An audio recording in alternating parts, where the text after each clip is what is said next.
Video. Finalizar. Finalizar. Comentar. Invitar a transmitir en vivo. Invitar. Elegir linterna. Alternar cámara. Cámara trasera. Botón. Cámara frontal. Bueno, en este momento. Elegir linterna. Invitar. Botón. Invitar a transmitir en vivo. Botón. Cerrar. Botón. Cerrar. Tus espectadores. Solicitudes de invitados. Conmutador. Activar. Permite que los espectadores soliciten unirse a tu transmisión. Tus espectadores. Invitar. Todavía no tienes ningún espectador. Bueno, muy buenas tardes a todos los integrantes de MX Onda Latina. Estamos por Facebook Live también por Radio Super. A ver. Vivo. A toda nuestra amable audiencia de Vivo. Balboa Estéreo y también con MX Onda Latina. Hasta ahora no nos han llamado todavía. Había un foro. Siendo las de la tarde. Vivo. Desde aquí de la ciudad de Popayán estamos esperando la llamada de Balboa. No nos han llamado. A ver qué será Vivo. que pasa. Para hacer nuestro programa Las Sombras No Limitan, que se transmite a esta Popayán. 1:45. Vivo. A ver, pues. Ahora, Catalina Ayerbe Vivas. Catalina te está saludando. Devuélvele el saludo. No. Finalizar. Skype. Ahora. Balboa. Stereo. Llamada perdida. Notificación. Skype. Ahora. Balboa. Stereo. Llamada perdida. Finalizar. Botón. Corchete 35, cierra corchete. Para desplazarse a cualquier elemento, utilice las flechas. Escribe, abre corchete 34, cierra corchete. ¿Me vuelve a regalar una llamadita? Cierra corchete. Escribe un mensaje. No está 4 de edición. conectado. Nueva notificación de escribe. No. A ver. Agregar opciones, botón. Mi información en línea, botón. Para Ramo de Ernesto Benavides. Más opciones, buscar personas. Usar teclado de chats 34. Conversaciones. Balboa.stereo. Perfil en línea ahora. Mensaje personal. Balboa STRO. Abrir la galería, botón. Buscar, botón. Videollamada, botón. Para activarlo, pulse la barra enter. Bueno, a ver si nos da la llamada. Buscar llamada, botón. Para activarlo, pulse la barra espaciadora. Video activado. Compartir la pantalla, explorar internet, ver documentos juntos, iniciar una presentación. Cuadro de...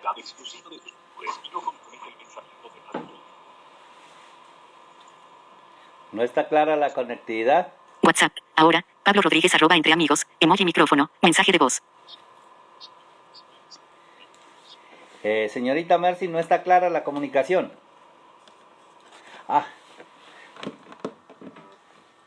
Estaba desconectado.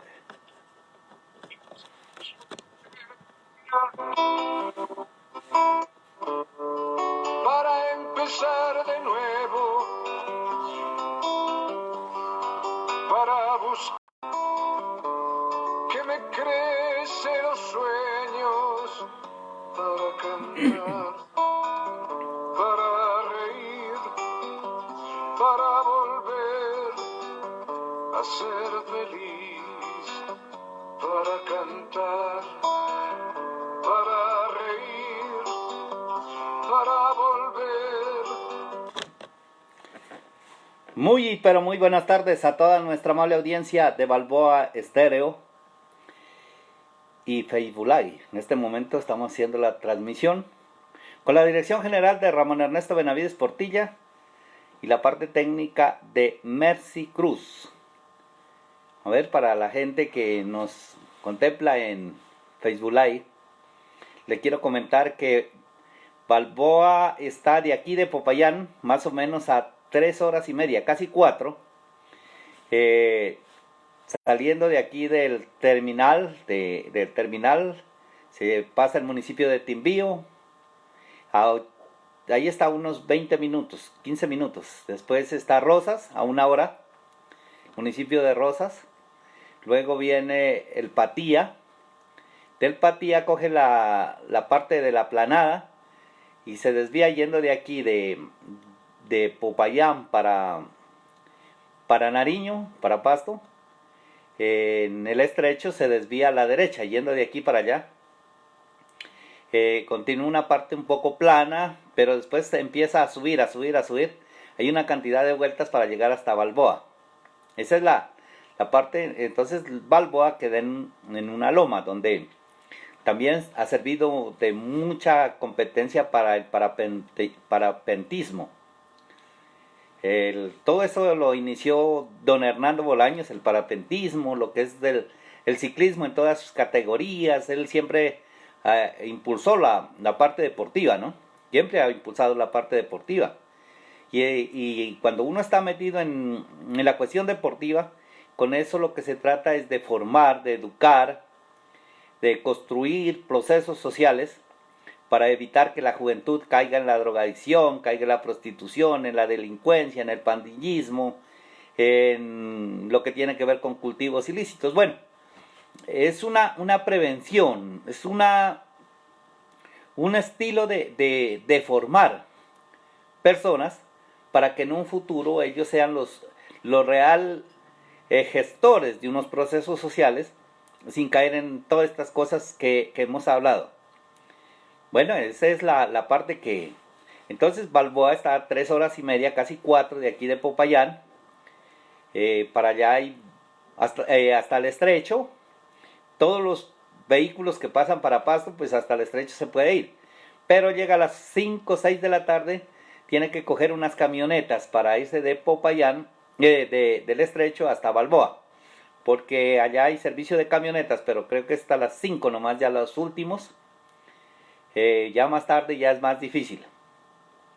Bueno, eso, la carretera, excelente, ¿no? La carretera sí es excelente, no hay problemas, pavimentada.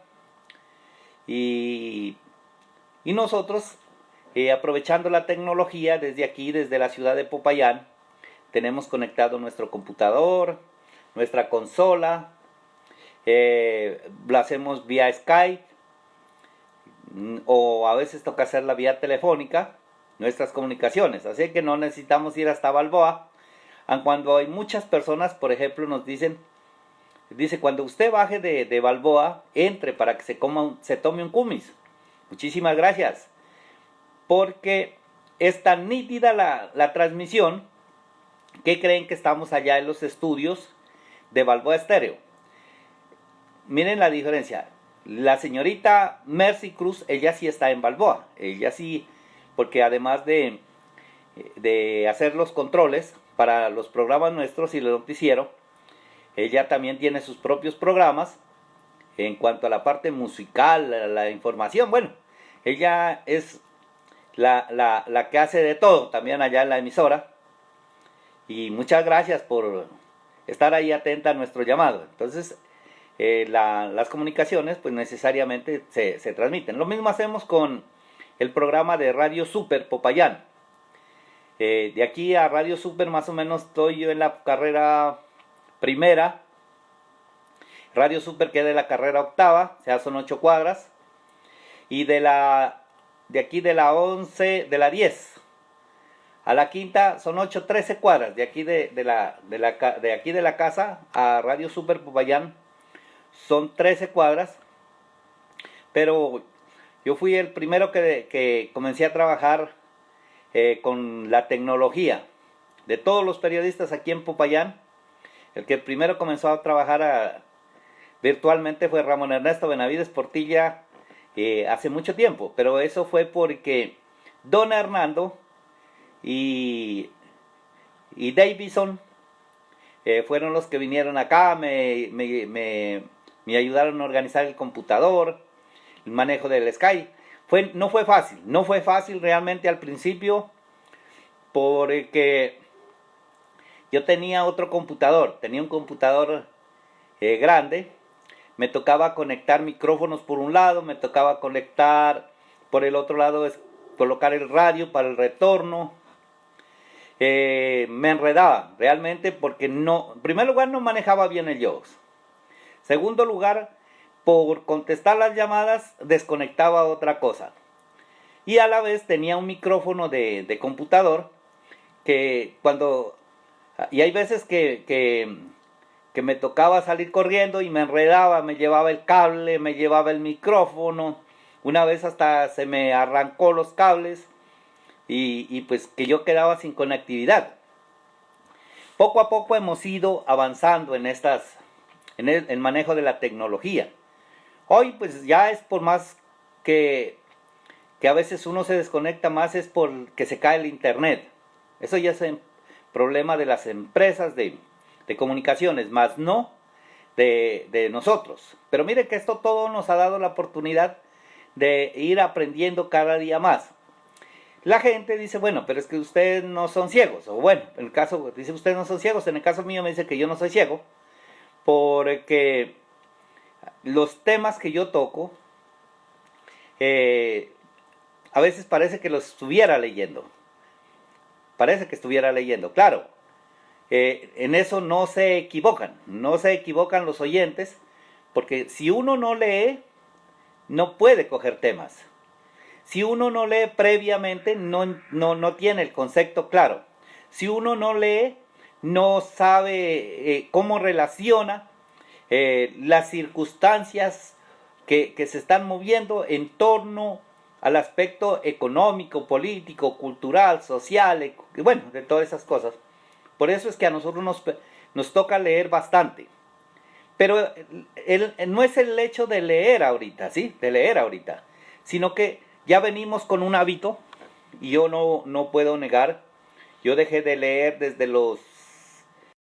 hasta cuando me quedé ciego. Porque yo en la escuela, el profesor, simplemente porque no lo saludé, una mañana, el profesor me dio con una vara, me dio como 10 varazos, que yo nunca más volví a la escuela, nunca más volví.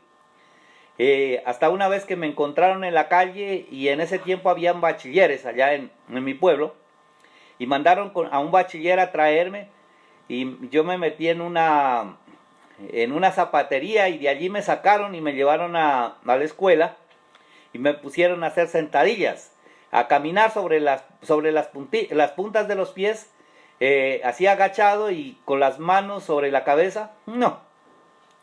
Eso fue una tortura. No volví más a la escuela. Me puse a trabajar.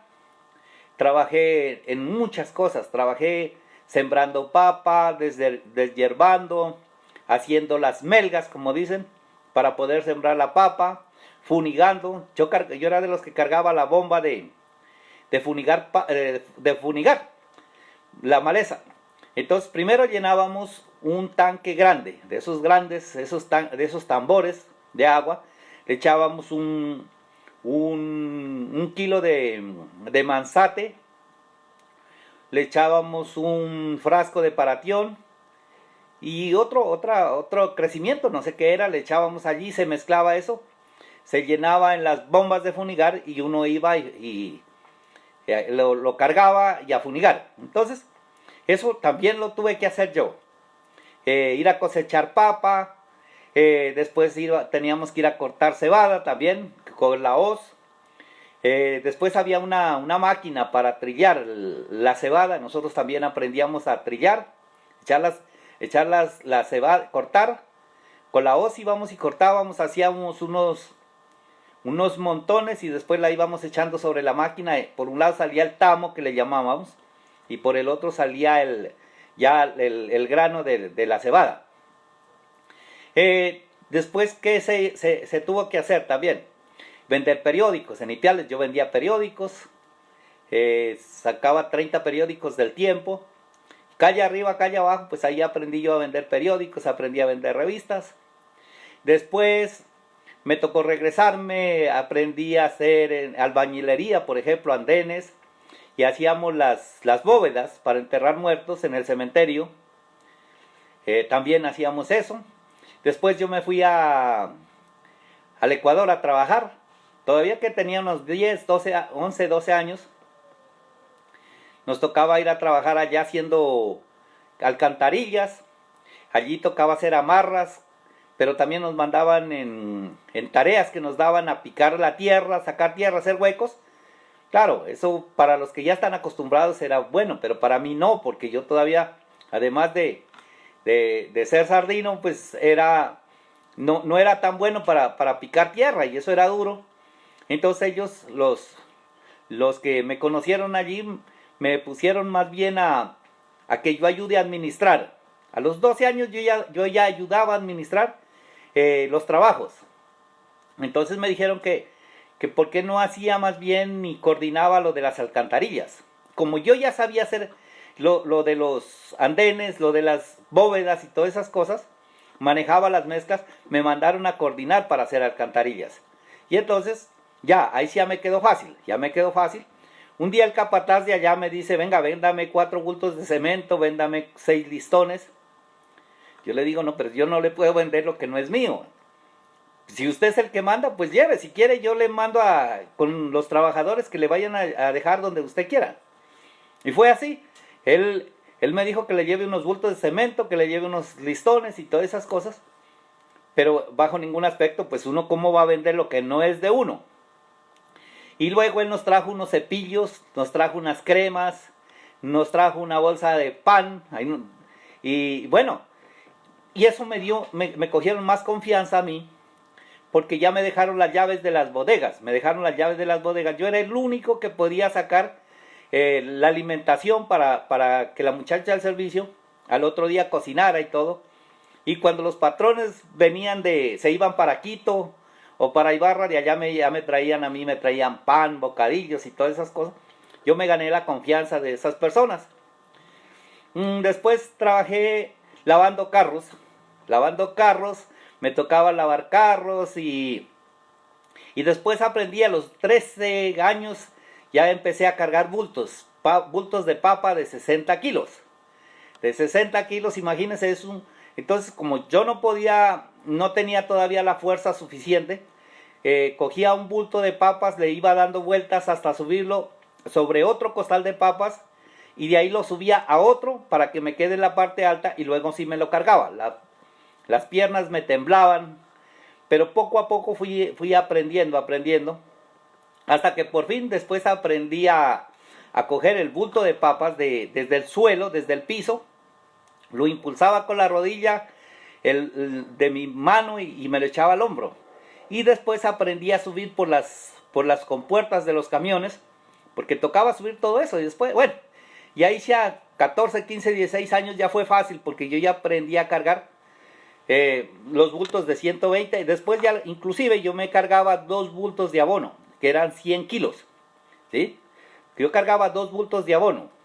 En cemento no se podía cargar 2 bultos porque se resbalaban.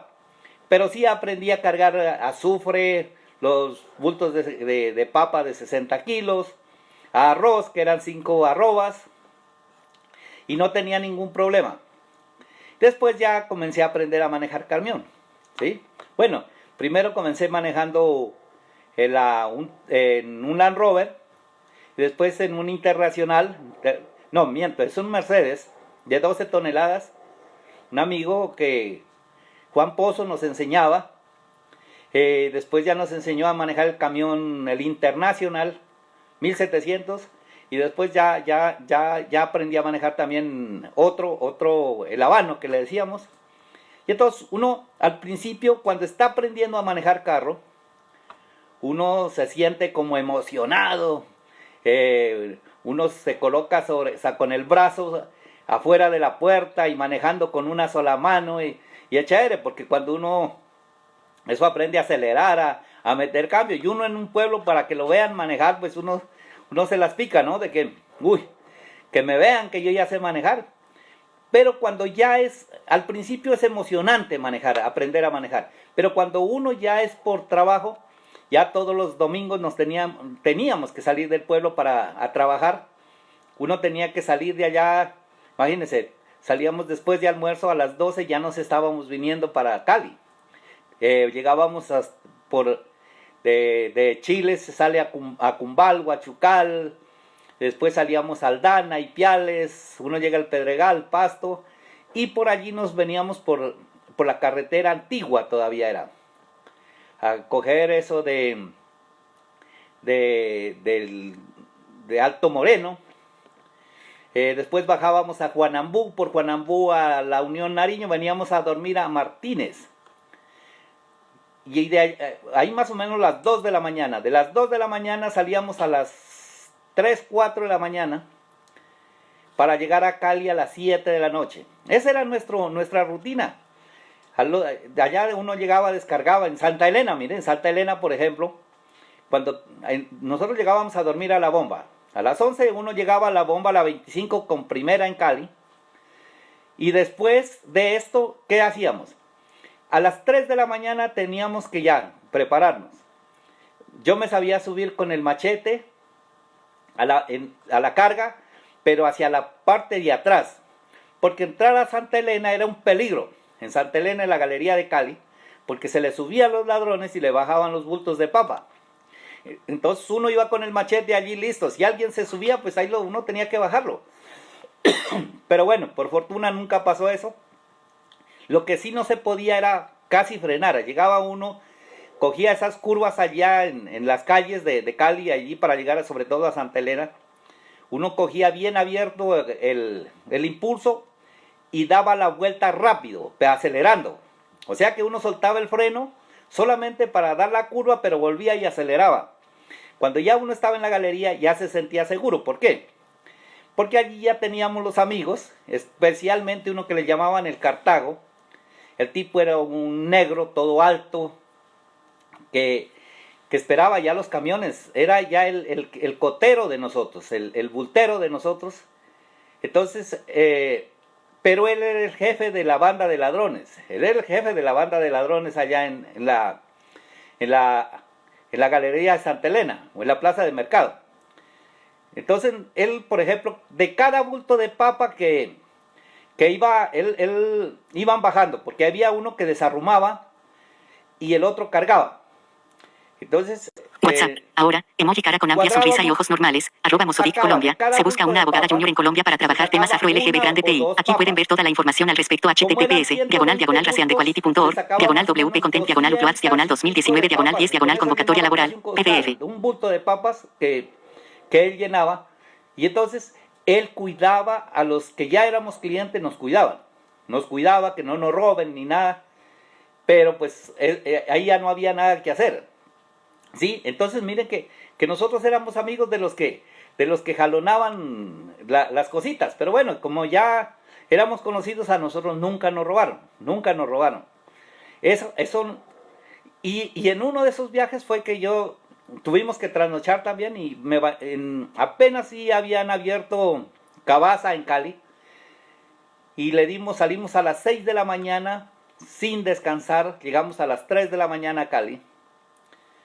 Y me bañé acalorado y trasnochado, y fue allí cuando me quedé ciego, ¿sí? Me quedé ciego del ojo izquierdo, y entonces, claro, veníamos por Santander de Quilichao en horas de la tarde, cuando ya mi ojo comenzó a sentirse raro, dolor de cabeza, yo no entendía. Cuando yo fui al médico me dijo que era una catarata interna. Pero después ya en Bogotá, cuando yo estuve, me dijeron que era un derrame interno que había sucedido. Y a los 6 meses, miren lo que es la vida, a los 6 meses de haber perdido el ojo izquierdo, yo mismo armé el equipo de fútbol, llevé el uniforme, los balones, y los entrené y jugamos el primer partido. Ese día jugando el primer partido me caí cuando me mandaron una patada y me dan en el ojo que estaba viendo. Claro, de inmediato se me oscureció y yo quedé totalmente ciego. Y claro, ya vinieron los lamentos y todas esas cosas. Entonces ahí es donde ya la vida cambia. La vida cambia. Uno todo campesino, con un grado de analfabetismo profundo, no sabía sino hacer cosas del campo, cosas de allá. Trabajar en el camión, lavar carros, bueno, ya por último manejando y todas esas cosas. Siendo de ayudante, lo que toque hacer en el camión, como todos los que ya están metidos en el campo de los vehículos. Pero ya ese mundo de quedarse ciego y sin saber para dónde coger, uno llega a la casa, se desespera, la mamá llora, el papá llora, los hermanos no saben qué hacer, y menos uno. Y entonces dicen, bueno, vamos a visitar médicos. Y empieza a preguntar uno que a dónde lo llevo. Y entonces, claro, uno cree que WhatsApp. el médico... Ahora, Yamil González, 197812, @Mosovic Colombia, emoji nota musical, audio. Quien nos va a atender, ¿no? Resulta que ya nos empiezan a hablar, empezando que uno ni siquiera sabe que son médicos. Uno sí ha oído de los médicos o de las enfermeras, pero no escuchaba más. Pero cuando a uno le dicen ya tiene que ir a un optómetra, bueno, ¿y eso qué es, optómetra? No, que es un señor que le revisa los ojos. Mire, el optómetra es el que le adapta las gafas, ¿sí?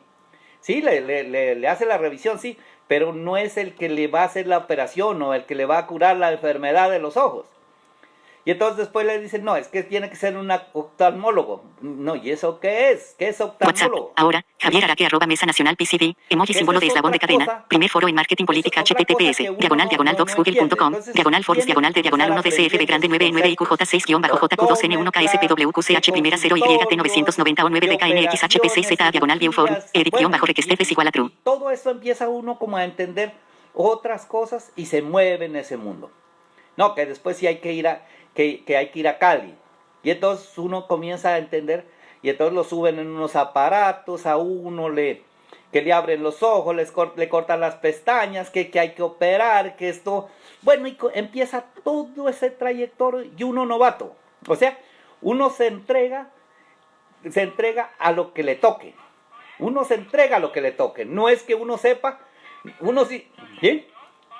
Se entrega a lo que le toque. Pero bueno, desafortunadamente se acabó el tiempo. Desafortunadamente se acabó el tiempo y la historia continuará porque ya hay cosas importantes, ¿no? Cosas médicas, conceptos, vivencias, experiencias y todo lo que tiene que pasar uno en este mundo de la ceguera. Pero después que uno conoce la ceguera, que uno conoce las sombras, eso ya no es problema, al contrario, uno se siente orgulloso de ser ciego. Por lo menos en el caso mío, muy orgulloso de ser ciego, con la satisfacción de que hemos aportado al desarrollo, a las estrategias, a la normatividad, para que todas las personas con discapacidad, no solamente ciegos, sino todos, hoy en día tengamos una inclusión, tengamos unas puertas abiertas, tengamos oportunidades. ¿Y eso gracias a qué? A que más de 42 años nosotros tuvimos la oportunidad de conocer el mundo de los ciegos y hoy somos felices en ese mundo y apoyando a otras causas sociales. Así hemos llegado al final del programa Las Sombras No Limitan, con la dirección general de Ramón Ernesto Benavides Portilla, la parte técnica de Mercy Cruz. Muy buenas tardes. Las sombras no limitan. Recuerda que en este momento muchos están en clínicas, hospitales, cárceles o en la calle, sin ninguna ilusión. Da gracias a la vida por ser tan generosa contigo.